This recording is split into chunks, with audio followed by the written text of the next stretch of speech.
dari kelompok 7. Kami dari Prodi Administrasi Publik Universitas Tanjung Pura, Pontianak. Hari ini kami akan membahas materi mengenai perekonomian Indonesia dalam era globalisasi. Dalam mata kuliah Sistem Ekonomi Indonesia dengan dosen pengampu Ibu Eka Apriani, SPD, MAP. Yuk simak materinya! Indonesia menghadapi globalisasi. Globalisasi telah menjadi fenomena yang tak terelakkan di era modern dan membawa pengaruh besar bagi berbagai aspek kehidupan di Indonesia. Dalam menghadapi globalisasi, Indonesia perlu mengambil langkah strategis untuk memaksimalkan peluang dan meminimalkan dampak negatifnya. Beberapa strategi yang dapat dilakukan adalah seperti meningkatkan sumber daya manusia, mendorong budaya belajar dan berinovasi, melestarikan budaya lokal, mengembangkan infrastruktur di pedesaan, serta memperkuat regulasi dan penegakan hukum, dan yang terakhir adalah meningkatkan partisipasi masyarakat. Selanjutnya ada implikasi globalisasi dan liberalisasi. Era globalisasi membawa dampak luas dan besar bagi berbagai aspek kehidupan termasuk perekonomian Indonesia.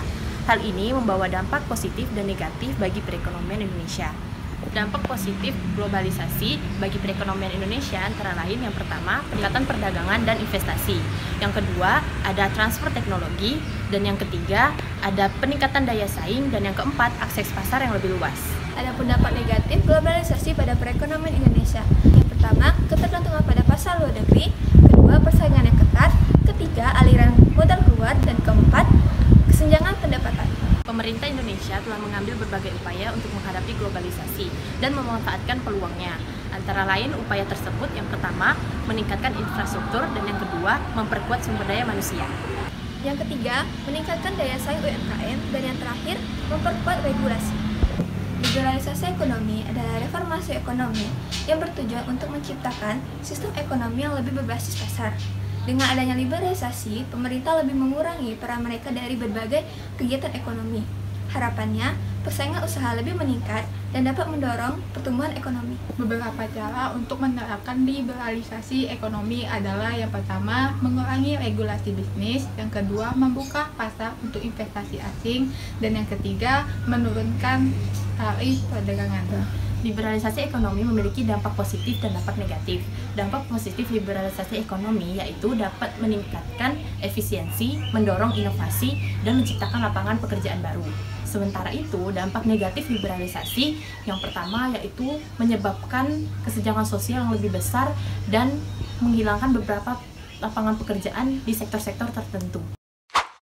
Berdasarkan data BPS, Badan Pusat Statistik Republik Indonesia, pada 7 Januari 2024, pertumbuhan ekonomi Indonesia menempati angka 40. Hal ini langsung disampaikan oleh Menteri Dalam Negeri Republik Indonesia, Muhammad Tito Karnavian, saat memimpin rapat koordinasi pengendalian instansi daerah tahun 2024. Pertumbuhan ekonomi Indonesia mencapai angka 0,94% pada tahun 2023 kemarin, sehingga Indonesia menempati angka 40 dengan pertumbuhan ekonomi Indonesia terbaik dari 195 negara di dunia.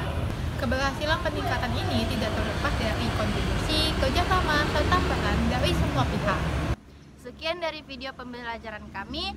Terima kasih. Wassalamualaikum.